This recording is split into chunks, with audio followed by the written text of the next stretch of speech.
আসসালামু আলাইকুম বন্ধুরা। এই তো আসলে তো কথায় কথায় ভিডিও হইল না, ঠিক আছে। তো দুইটা ভিডিও হনে করি, জানি না 9টা বাজে গেছে। আল্লাহ হ্যাঁ গো, ভাত রান্ধন লাগবো না না রান্ধন লাগবো।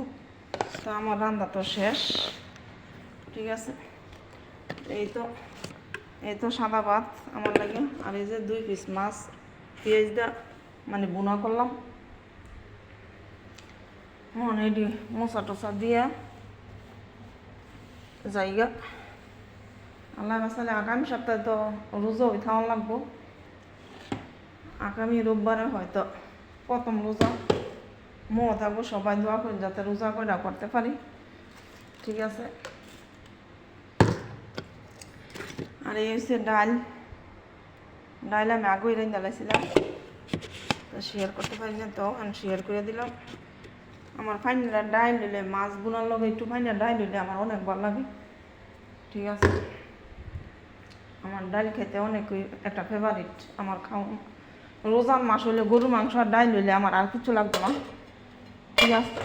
রোজার মাস মানে এদিক দিয়ে আমি মাছ খাইতে পারি না, কিনে মাছ খেলে আমার মুখের মধ্যে গন্ধ করে লাগে, মানে মাছের গন্ধ করে, মুখ গন্ধ করে না, মাছের গন্ধ করে।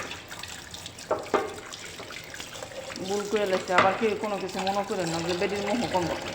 আসল কথা মুখ গন্ধ করে না, কিন্তু এই মাছের গন্ধ করে সারাদিনই মানে ভাল লাগে না, ঠিক আছে।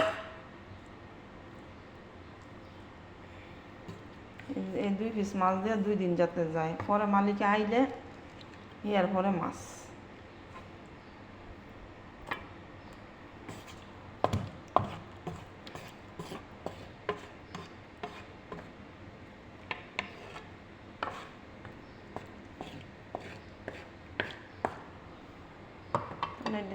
ধুইয়া চুলাটা মশা দিয়া এরপর জাম গাছে রুমটা গুছামো, রুমটা গুছাইয়া এরপরে এই করবো।